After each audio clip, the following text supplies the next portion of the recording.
All right. Well, I think we'll get going. Uh, Yeah, let's do it. yeah, we're talking about nutrition. Um, that's me, Lisa Tritto, and Audrey Miller's on the call. We'll then introduce ourselves here, and then Amanda is here from last week. She's our therapist and motivational um, coach. Can you guys hear me okay? Yes. Okay, Yes. perfect. Um, so about me, you kind of know about me already, but I was a general pediatrician and left to do specialty training in pediatric obesity medicine at the University of Minnesota. I spent a year there in their weight management clinic. Moved here to St. Louis and joined Evora just a couple of months ago. So Evora has healthcare for women, men. There are a whole variety of services, and you can see that on evoramed.com, which you will see towards the end of the show here. And then Audrey, I'll let you introduce yourself. So I'm Audrey Miller. I'm a registered dietitian and licensed dietitian within Missouri. I've been with Evora for over 2 years. And before that, I was with a local hospital network in St. Louis. And then did my schooling at St. Louis University, where I received a master's in nutrition and I have a biology degree from another Jesuit small school in Mobile, Alabama called Spring Hill. So nutrition is, I'm so happy to have fallen into this, and I do quite literally believe I fell into this role, and Evora has been great. So any opportunity to speak, like a session like this with Dr. Tritto and other providers, it's really fun for me. So I'm excited to get started. And I'll just jump in real quick to remind you from last week. I'm Amanda Ratz. I'm the therapist on staff at Evora. I see adults and I see kids for a variety of different needs. I do some coaching, I do talk therapy, and I previously worked in a local school district in St. Louis, and I worked with alternative high school age all the way down to kindergarten, first and second grade. So I have a lot of good experience with the family system as a whole. And I just love supporting the mental health side of things for both parents and kids. And I'm just so excited and energized to be working alongside these amazing professionals at Aurora. Awesome. Amanda. Thanks, Amanda. So here's our agenda for tonight. We're going to talk about the importance of nutrition from my perspective. We're going to talk about common challenges in teens and some healthy habits and practical advice for helping your teen.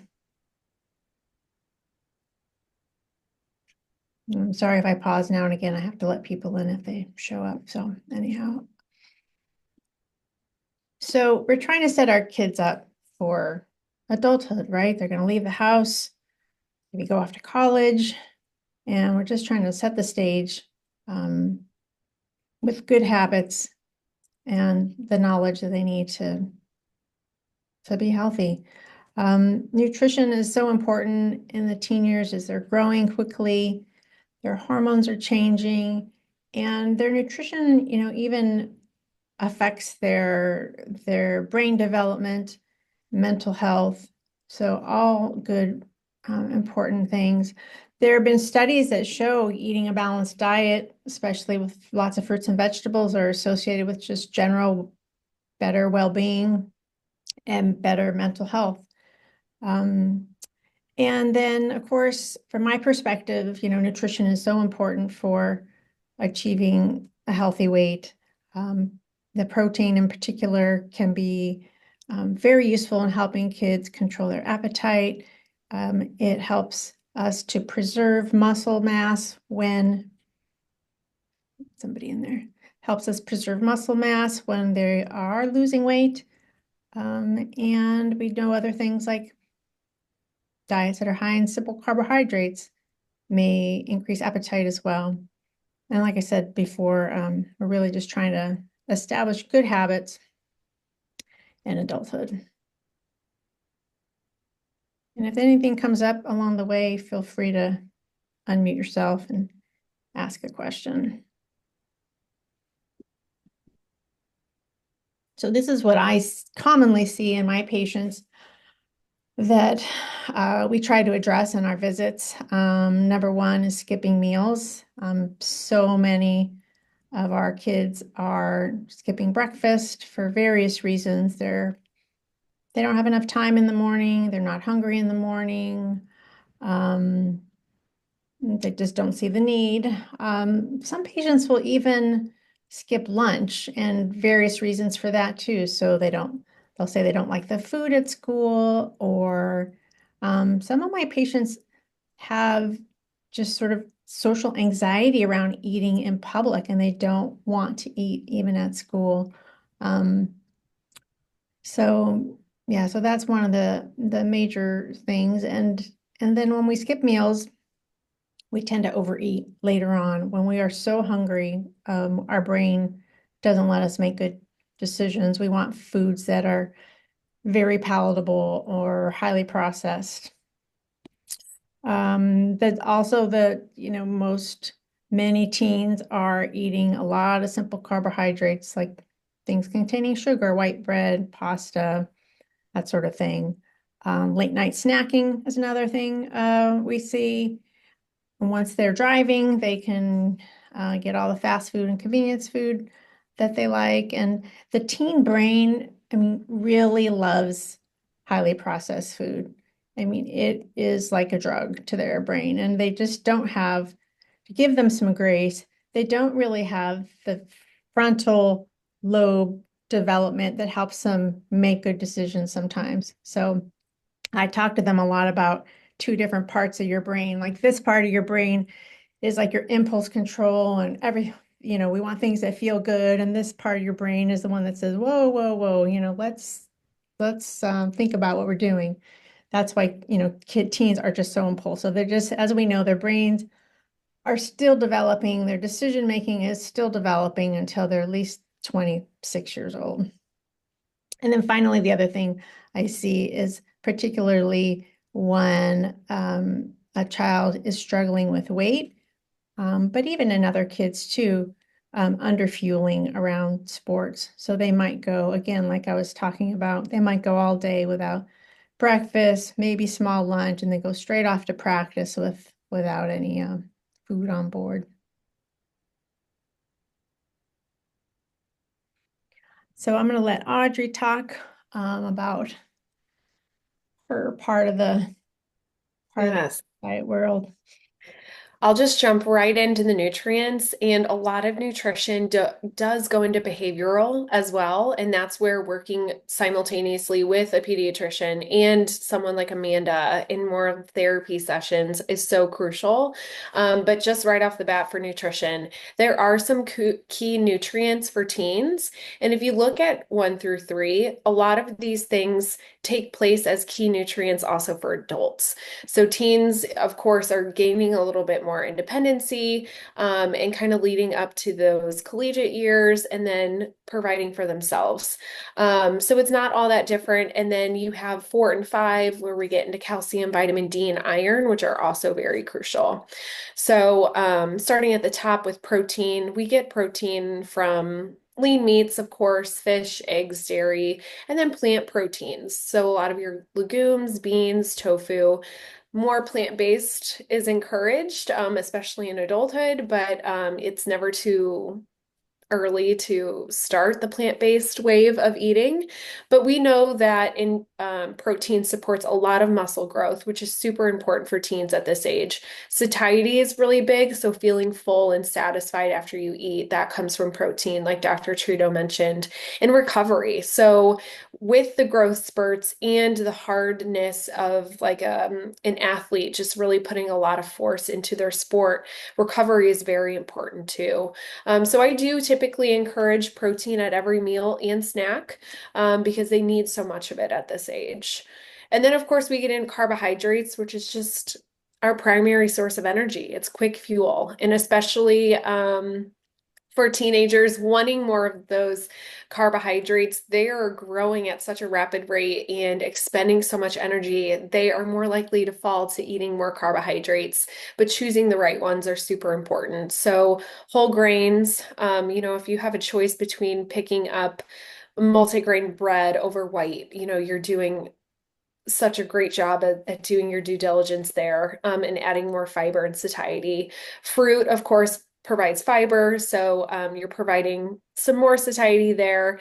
Milk and starchy vegetables also count as carbohydrates, so just keep that in mind. Starchy vegetables being like potatoes, peas, which are kind of random, corn, even some of your squashes, not so much zucchini, but when you get into like acorn and spaghetti squashes, things like that, they are providing some source of carbohydrate. We will get into some misconceptions, but they are definitely not the enemy.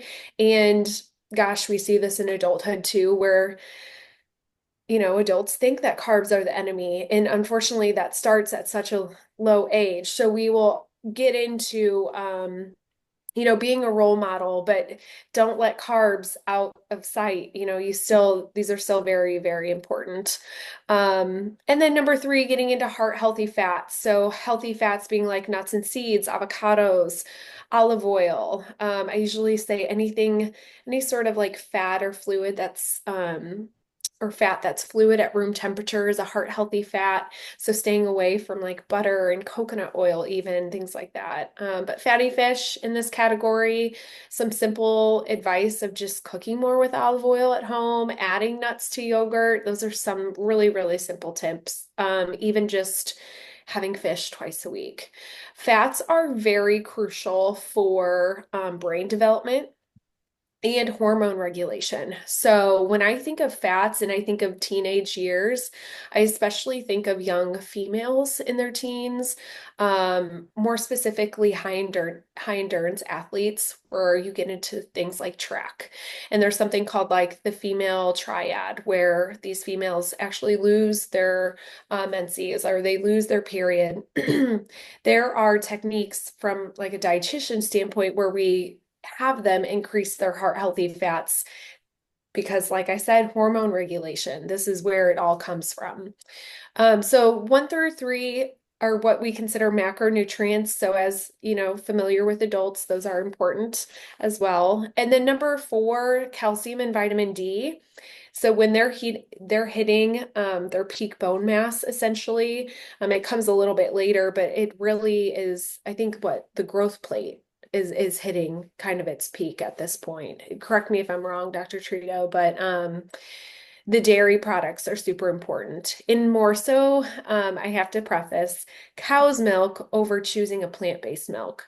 So if your teen can tolerate lactose, we are going to go for the real cow's milk product rather than choosing the almond milk or oat milk or cashew milk, whatever's out there now. This is like a new wave of fortified milk. It is pretty ultra processed and it's not super natural. And we just want to go with more of the clean, natural ingredients usually. But you can also get calcium and vitamin D from, well, more so calcium from dark green leafy vegetables, salmon, more of the animal products. You get some of the vitamin D. But teens are pretty much at a deficiency risk if they aren't getting dairy. So kind of just like cutting out carbs when people think carbs are the enemy. Dairy kind of trickles in there too, where people are giving up dairy for whatever reason. So try to avoid that as much as possible. I mean, signs of deficiency could be, a lot of joint pain, cramping a lot, even for like simple techniques or simple activities of going up and down stairs. When your teen is becoming very resistant to that or just complaining a lot, those are some key indicators there. And then lastly, a micronutrient as well is iron. It's easiest to get iron from red meat. It is a little harder to get it from plant proteins, but you can get it from lentils. You can get it from spinach and fortified cereals. I always like to pair iron with vitamin C for better absorption, especially if you're choosing more of the plant-based route, like spinach and your dark green leafy vegetables. You should be pairing that with like a clementine, or even having strawberries or bell peppers so that the absorption goes pretty quicker within the body. But iron supports oxygen transport more simply, but it prevents fatigue as well. And then when you get into the female kind of menstrual cycle too, super, super important. So there is a higher need for iron in teen girls and for athletes as well. So yeah, you have the micronutrients below, and then you have the macronutrients above as well. I would add with calcium that we are creating our bone density as we're growing, and we kind of lay down all the calcium we can get up until I don't remember the number, maybe age 25 or something like that. And then it's all losses after that. So it's kind of like putting money in the bank, like trying to save it to last us the rest of our days to prevent osteoporosis and whatnot. And then also I would add with iron, yes, because of the menstrual cycle and they're losing blood, they are losing iron that way. So Mhm. also very important. Something that also comes to mind too with the cow's milk, I know I kind of stressed it, but even when I counsel adults, I'll ask them, "Oh, are you a milk drinker?" Usually they're not. So when does that stop, right? And it kind of stops when they go to college and they're not having family dinners, or they're not going to their milk station and getting milk, So enforcing that up until you no longer have that control, is super important. All right. Here are some common misconceptions, and Dr. Tritto and I kind of collaborated on this. Of course, we went over the food myths, so carbs are bad. Protein is all that matters. So on the flip side, carbs are bad, but the protein, more so in the male teens, you'll see protein is everything for making weight for sport, for lifting more in the gym. And the truth is, our body holds a threshold for any sort of macronutrient. So if we are pushing beyond that macronutrient, it will kind of go to any sort of store in our body that it can tack onto, including fat or something like that. So there is kind of a balance that needs to be set, some sort of precedent, and we'll get into kind of how to balance the plate. Food myths that are often seen are skipping meals, like Dr. Tritto said. Skipping meals helps you lose weight, which we can debunk just right here. That doesn't work. And then there's calorie confusion. When you think about all the magazines and the media that's out there tracking your food, they really don't know how much they need. Or again, skipping meals, they think that the fewer is better. But like I said before, they are growing so fast. They're expending way more energy than you and I are. Calories shouldn't be a concern, nor really, and we can kind of touch on this, or maybe you guys did in the first series of sessions, but we don't really discuss or kind of relay anything calorie wise. We more so relate it to their health. And then, segueing into social media. So you have the things that the trendy influencers are putting out there, intermittent fasting, clean eating, and just misinformation, a lot of sales, marketing their own product, marketing their own powder or drink or whatever it is. And Amanda might want to pop in and kind of explain some of this too, but my biggest advice as a dietitian is listen to what your teen is saying about this misconception. It's a misconception. I always encourage, from my standpoint, kind of relate it to their role model, whether that's you or I always like to use example of Michael Phelps, thinking about, well, Michael Phelps won the most medals because he was fueling his body so frequently. He wasn't worried about calories. He wasn't worried about how many carbs he ate. But you know what the carbs did? They fueled him because carbohydrates are quick energy. So if you kind of sit and have that discussion and they're more willing and not so resistant, you can go a long way.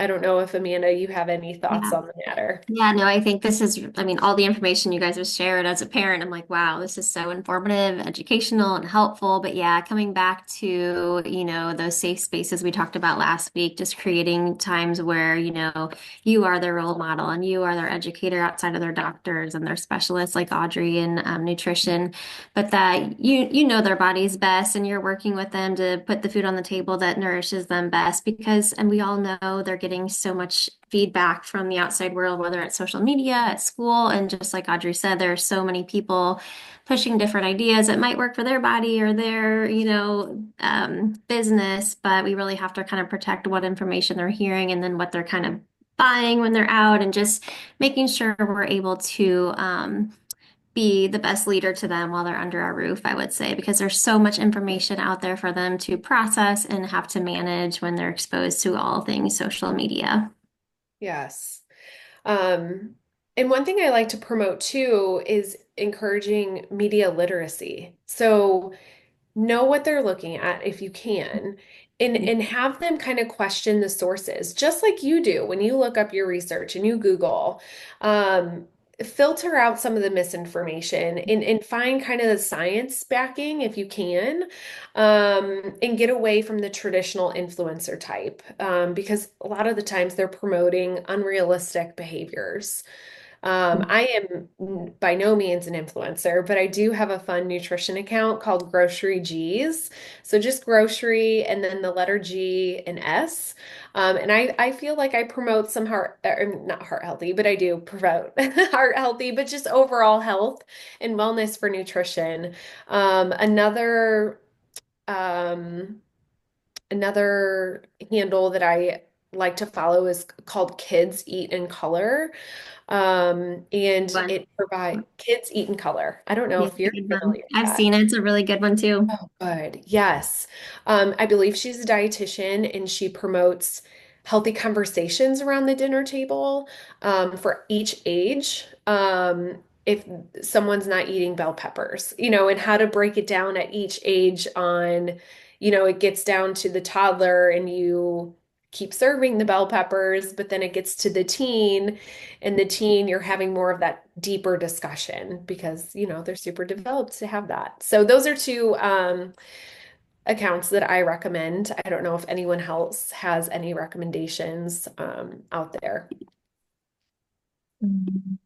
I do like the myplate.gov Oh yeah, site, sure. and there's another one that's escaping me. Oh, what's the one that you promoted the other day or showed me? Is it Yeah. Chew? Oh, Chop Chop. Chop Chop. Yes, Chop Chop. Chop. It's got a lot of recipes and things to make together with kids and so on. Is the Chop Chop, is that an Instagram page? Is that a website? What's that one? It's a website. I think it's Okay. might be Yeah. chopchopfamily.org. Yeah. I believe they have an app, but Dr. Trito and I kind of browsed their web. That was awesome. Okay. And it's backed by the American Academy of Pediatrics. So that's, Right. Yeah, it's looking good. into who it's backing by. Yeah, I agree. As an adult, I'm always looking at what am I looking at? Is this good information? Because it's a lot to sift through when you're thinking about an 18-year-old brain or 17-year-old brain. They just see things and they think it's truth likely. And so it's really important as parents to keep an eye on what they're looking at. And yeah, really important. So I love that Dr. Trito brings up the plate model, and I especially love it to hear that a physician is promoting the plate, the My Plate. So tell me how you kind of promote it in your practice, Dr. Trito. My last practice, we actually had plates with little sections on them, and the younger kids really actually enjoy that. It helps with sort of portions, helps them understand what appropriate portion is for them. Um, and I don't know, they think it's fun. So yeah, the way we talk about is like mostly it's going to be around dinner, but it technically should be at every meal, right? But we just tell them that one half of your plate should be fruits and vegetables and a quarter grain and about a quarter protein. That's pretty much how I describe it. And a lot of times I feel like people are surprised that we're saying like fruits are okay because fruits have sugar, but I try to reassure them that they also have fiber and water, and that is a different type of sugar than, a glass of juice. Mm-hmm. Right. Yeah. My plate is so wonderful. I think it's here to stay. It replaced the food pyramid, which we all grew up on learning. I think they stopped teaching that in 2011 or 14. I can't remember.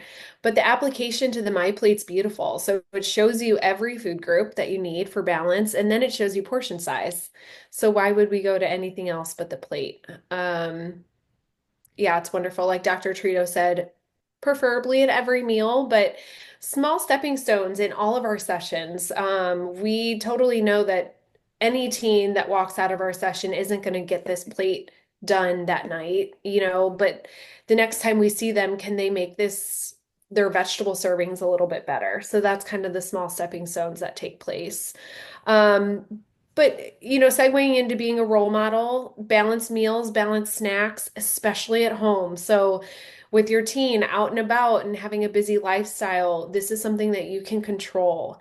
Prioritizing family dinners that's the role model status. They're still molding and seeing what you are eating and how you behave around certain foods. Um, and then have them base their own opinions after that. Snacks are important because, like I said, they are expending so much energy. So encouraging snacks is important. And then even better, preparing them ahead of time so that they're not running out somewhere and getting them or just grabbing what's at school, which you don't know what it is all the time.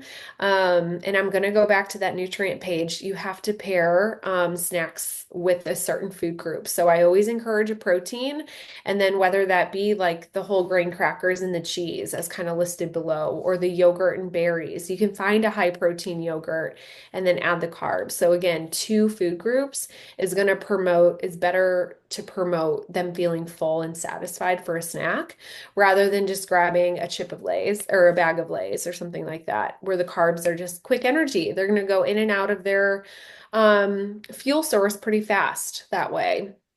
So balanced meals using the My Plate, using that two group food group method, and then mindful eating, um, encouraging a positive relationship with food, having the open discussion about it, and then avoiding labeling the foods good or bad. I still do that with adults. So it's not just teens, but it is a good start at that age, or even lesser than that, really, to start to avoid labeling the foods good versus bad. Yeah, definitely the younger, the better that we, Yeah, yeah. agreed. Yeah. Yeah, and I would say like the sort of after school snacks, definitely having something ready or maybe discussing with your child what's going to be available to them, especially if they're coming home and no one else is home yet and they're really hungry. They're gonna choose something that's fast and easy and usually kind of processed. So like having vegetables cut up in a clear container at the front of the shelf, things like that when they open the fridge, that it makes it harder to avoid. And to have them pick. Amanda talked about this the Yeah. whole first session, and I 100% agree. Have them go to the grocery store one day a week with you or by themselves. Have them pick their snacks or their meals too, so that, Yeah. And I would just add too, and I think as moms, we're thinking about this in the grocery store, kind of back to the basics. But when we talk about, they're getting their driver's license, they're out of the house, they're having more influence in their world, just thinking about the amount of time they do spend in our home and just thinking about what we're buying. Because I know when I'm working with my adult weight loss clients, one thing that is a theme is, that impulsivity and that barrier of, that small can of Pepsi is staring at me the wrong way in the fridge and it's right there and it's just a small one. And I had that one, but then that wasn't satisfying enough, so I want the other one. But, if you choose not to buy it, so you don't have to make that hard decision in front of the refrigerator, that's kind of the first step. So just thinking about what are the options your kids might love in the house. Maybe it's not their number one favorite thing, but instead of going for the bag of Doritos, have a healthier option they can take for their school snack, or as they get bigger, as the age group we're talking about, just thinking about all the good nutrition you can provide in your home, because that's really so much of their week. And then there's parts that we have less control of. So just making the best decisions you can in the refrigerator and in the snack opportunities is really helpful for yourself and your kiddos. Yes. Right. Very good. Dr. Tritto and I are both on the same page with this. I think a lot of providers are. So, promoting a non-restrictive approach to prevent disordered eating. So again, you're molding them still, even in their teenage years, family dinners, they're picking up a lot on your habits, your talk around food. So promoting a non-restrictive approach, whatever diet you're following, believe that they're picking up on that too. So why it matters? Food restriction does increase their risk of binge eating, kind of guilt, and just ordered eating. So I always like to kind of preface and say, someone can have disordered eating without having an eating disorder. So those are kind of very different things. So no need to kind of freak out and think, oh, my teen has an eating disorder. There could be this slight gray area of disordered eating, which is good to kind of acknowledge and identify those behaviors before it becomes something severe. But strict food rules lead to nutrient deficiencies and poor mental health. So this is why we promote, this non-restrictive approach. So what can you do instead? Use neutral language, no good or bad. Model the positive eating. Teach hunger and fullness cues. That might be a good practice for the parent and themselves as well. So eating without distractions, having a family conversation around the table. Even light music is okay, but no screens, no TV.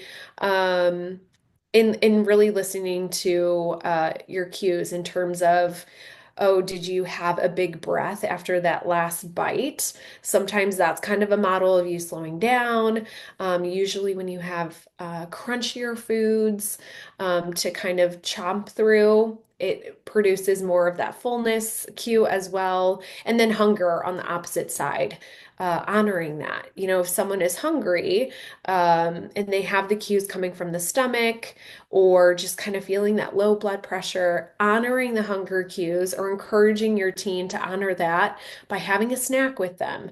Don't ignore that. Something bad could happen, like maybe you do faint in class because you didn't fill yourself up enough, or fuel, I should say.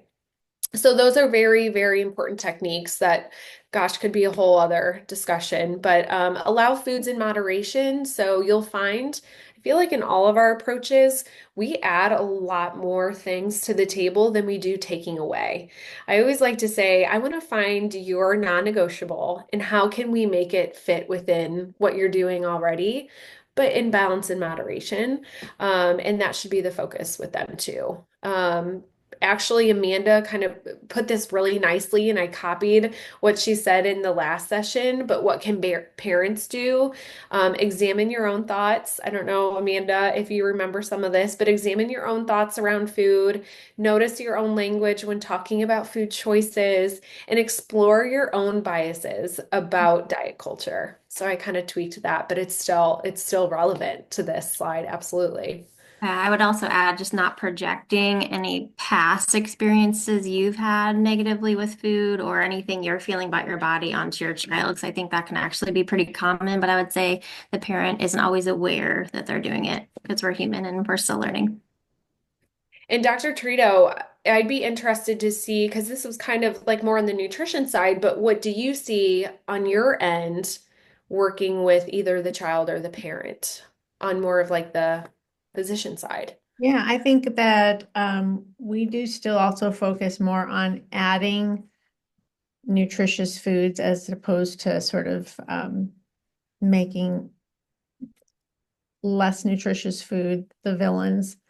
We talk about just moderation, like looking at what they're doing at the time and together deciding what can we agree upon moving forward. So things that small changes that don't seem like too much trouble kids are usually willing to do. And honestly, they are tend to be more willing to do it when they're talking to someone other than their parent. I will give you that. They do tell me that the more their parent pushes, the more they resist. So, but yeah, we focus on like, yes, could we add a vegetable at lunch? Could we, do this sort of thing? And that kind of, promotes more fullness and then less sort of, unhealthy snacking or what have you later in the time. Yeah. Yeah. All right. I should have mentioned earlier, I'm all for anyone taking screenshots for some of these slides because these are some great ideas. Just to gather some kitchen staples, some breakfast ideas, lunch ideas, dinner ideas. I mean, the ideas are endless. But one of the things a couple things that I do really want to kind of promote is having the kitchen staples on hand. So when you are going to the grocery store, of course, getting their input, your team's input on what they can have, or kind of speak the language of what vegetable do you want? What protein do you want? So that it better prepares them to provide for themselves when they go to college, when they move away. So anyway, some kitchen staples here. Breakfast ideas, lunch ideas, dinner. Think more assembly than cooking. And I think that will enhance their maybe like spark within the kitchen if they can think of like assembly meals rather than just thinking about cooking. So some of these things like overnight oats, it's pretty much like a dump and go. And so you have that in the morning. If you're not familiar with overnight oats, it's like dry oats. You scoop some yogurt, you put that in there, you cover it with milk, maybe some chia seeds, maybe some light fruit, boom, done. You let it sit overnight. I mean, it's like magic. In the morning, the oats are all, cooked, not cooked, but they're soft enough to kind of consume, easy for them and for you. Homemade smoothies, if they have time, that's easy. It's kind of fun. Avocado toast had a huge wave a few years ago. Easy, again, kind of spread it. Have it with eggs. So again, having that carb to protein ratio in all of these things, even if they're more likely to reach for an orange before you go out the door, throw them a hard-boiled egg too. If they have an orange, they're going to be hungry by the time they get to their school. So having the hard-boiled egg is going to prevent them from getting that hunger cues in between breakfast and lunch.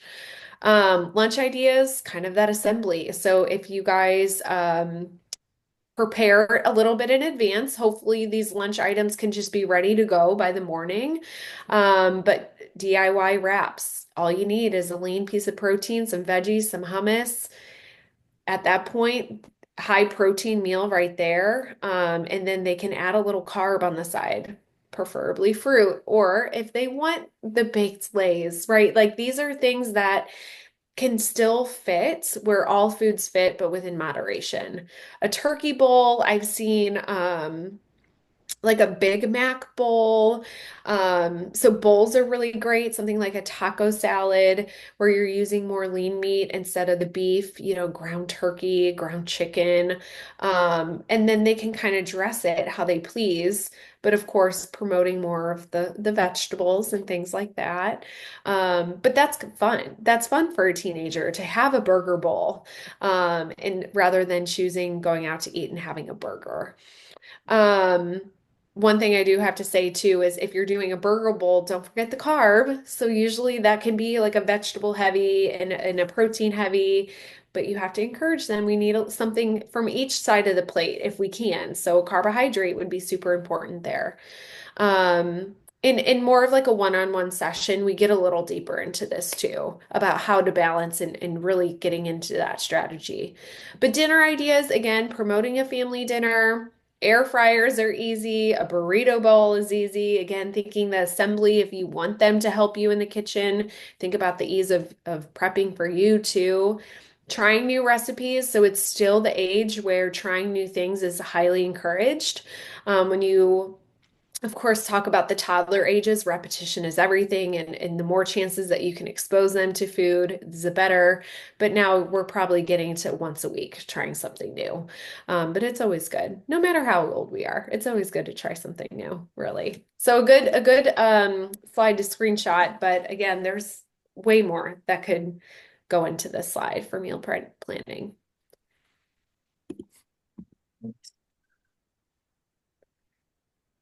Dr. Tritto and I love kind of using our hands for portion sizes because it's so relatable.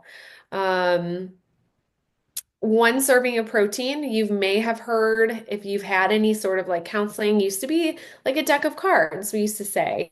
And now, if you just use your hand, we're thinking the palm.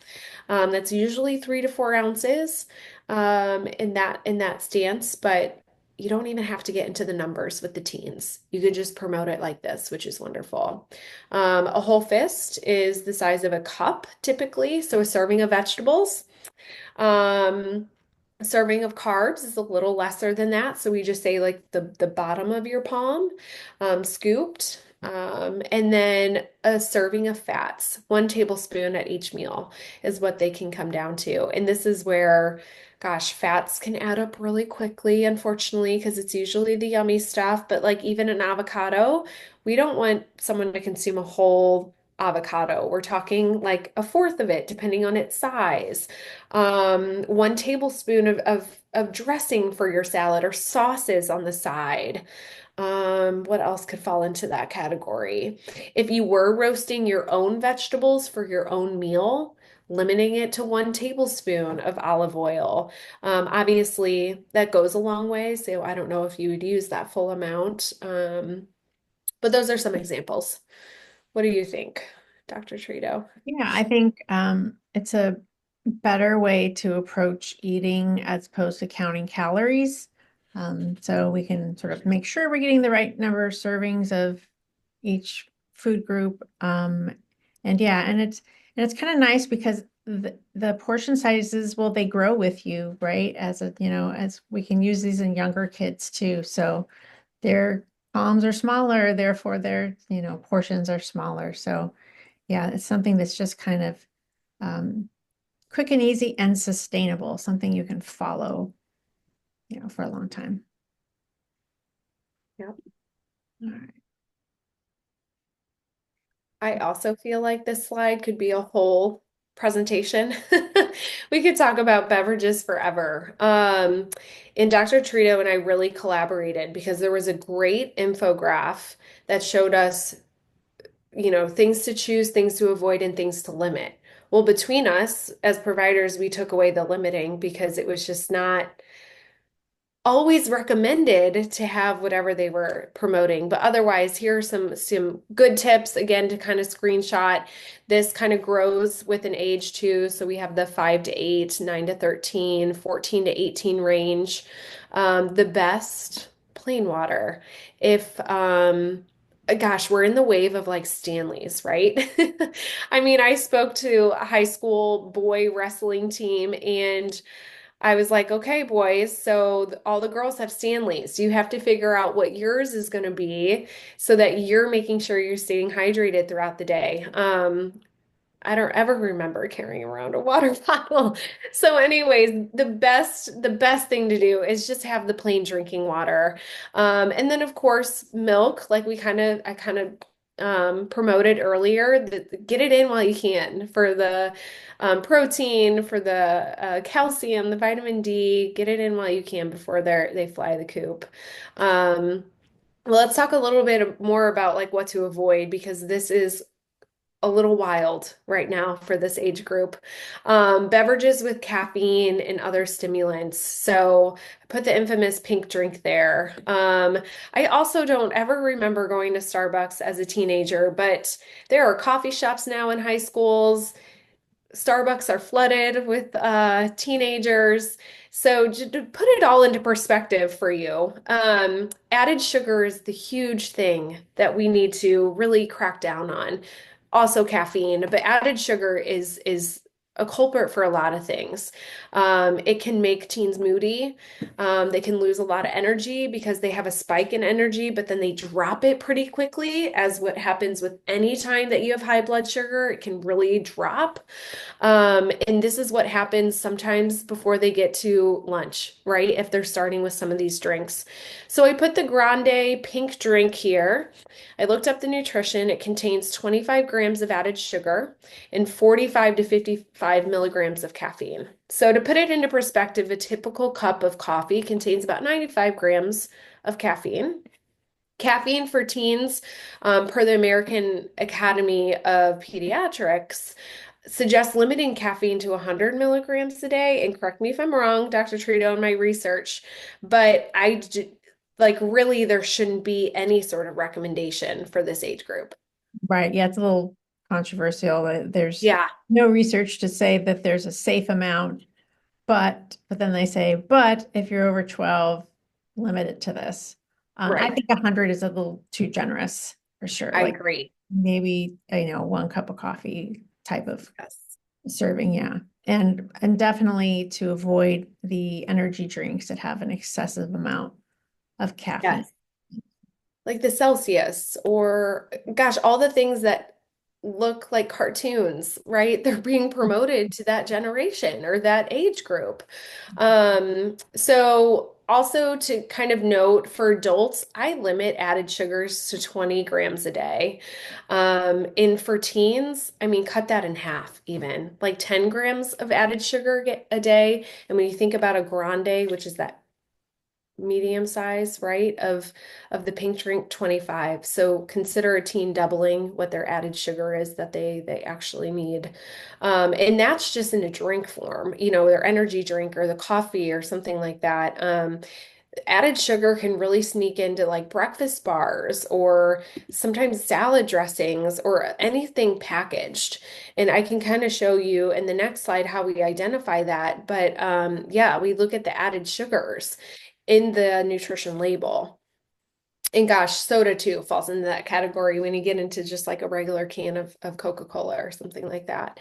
I use this a lot, no matter what your age is. So wonderfully, added sugars was just put onto the nutrition label within like 5 years, maybe four. So when you go under the total carbohydrate, it shows you the added sugars there. I think it's labeled as number two. What's really important first, above anything else, is to start at the top of the label and see what the serving size is.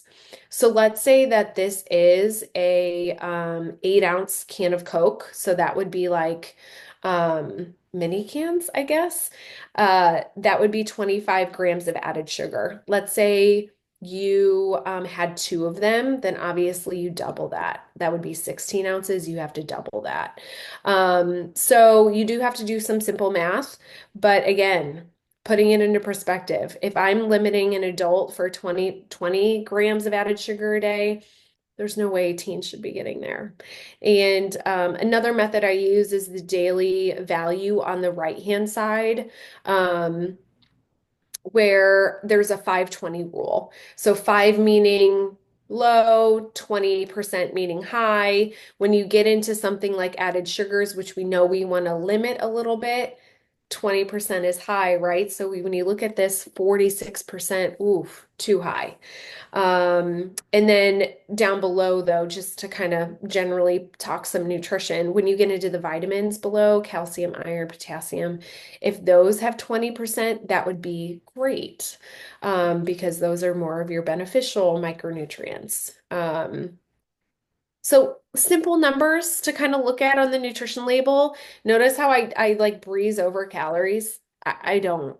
I don't look at the calories. And what's kind of frustrating too is that in the addition of adding the added sugars, they also made the calories bigger. So it does kind of scream at you a little bit, which is unfortunate.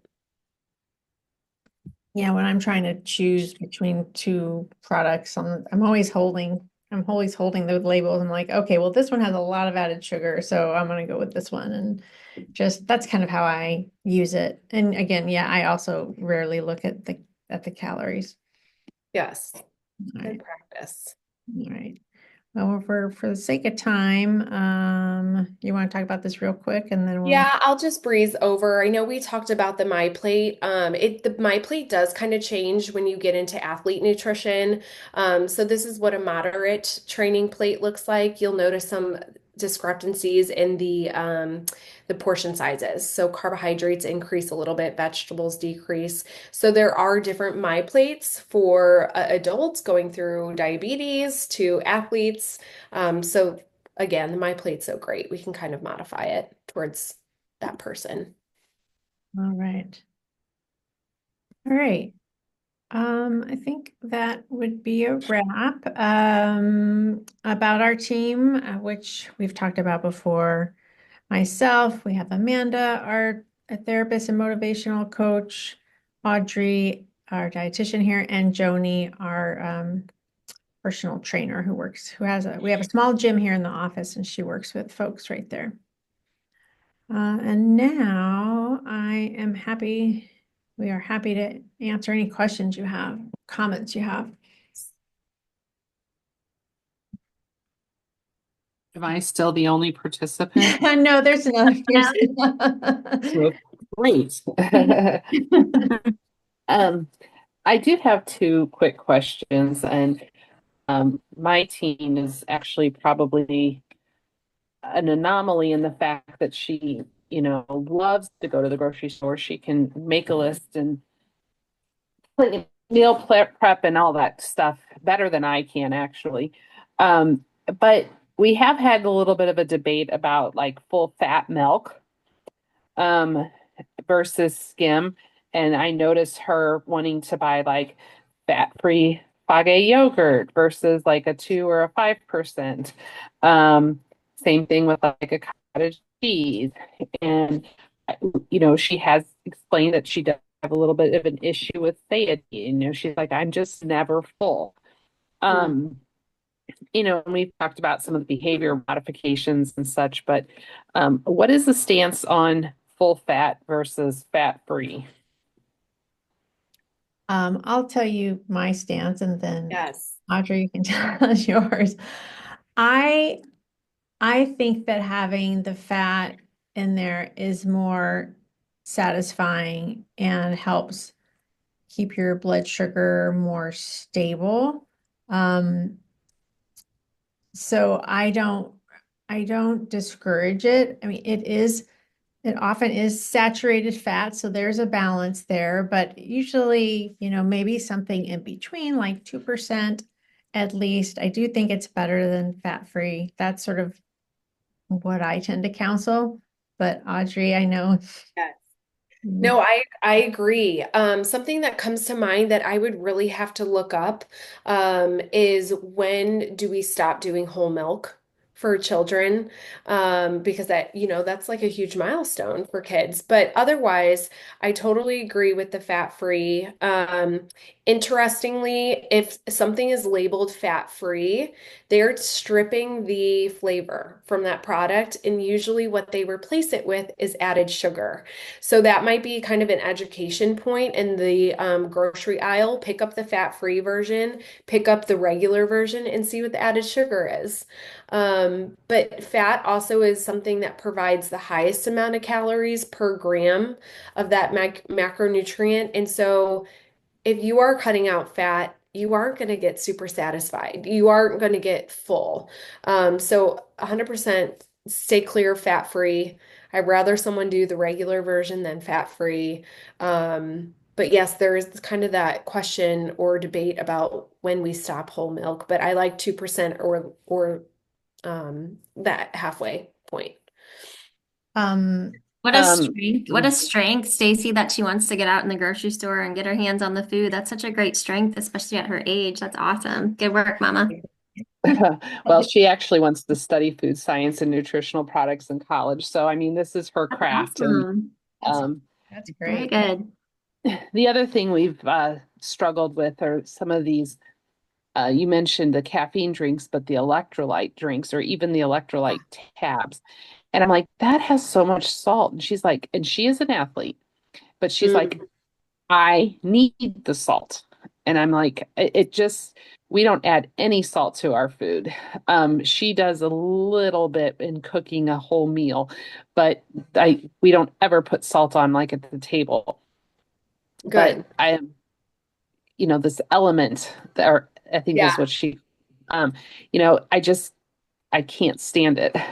Yes. The electrolytes, again, the marketing is so great for these electrolytes. They tell people, right when you wake up, you need to have this electrolyte.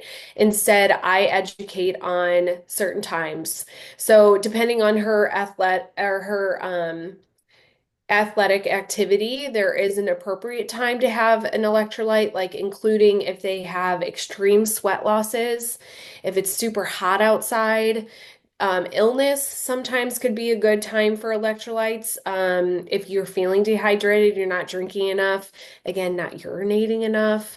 But we don't need to wake up every day and have an electrolyte. That's not the way to do it. So I'd be curious to know, if that is relevant to her or whatnot. But that's a really good question, and it applies to adults too. Yeah.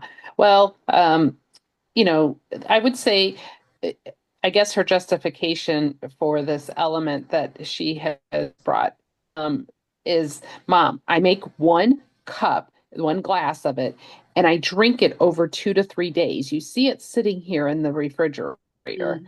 And I'm like, well, okay. But again, I just don't love it. Yeah. And she does sweat. She's like, I probably sweat more than other girls my age, and she is a very mature built person. I mean, she is not, she is both taller and broader than all of her friends. Okay. And if it's that such small amount, it's probably um, not a huge deal. One thing that does come to mind too is she doing it for flavor though? Because if you ask if she's doing it for flavor, then you can find other ways to enhance that. Oh yeah, she does like Otherwise, the flavored okay. water. Yeah. Otherwise, if she's doing it in that such a small of amount, there's no real benefit from getting that such a small amount either. Oh, that's a good point. I would add that element. I know what you're talking about, those little packets. Those have if I don't know if you're familiar with them, Audrey, but Yes. yeah, they have 1,000 milligrams of sodium in those packets. And zero sugar. So I think those were sort of developed for people that were doing intermittent fasting and not wanting to break their fast, but still wanting the electrolytes that they're probably losing from fasting too long. And so that's sort of where that kind of came from. So yeah, there were definitely other options that aren't quite so full of sodium, but you're right. If she's drinking it over 3 or 4 days, fine. Um, but there's other options that are lower in electrolytes. Um, if she wants those on her, whatever, her active days, her sports days. Thank you. Yes. Great question. Um, is there another question? No. Danielle, any questions?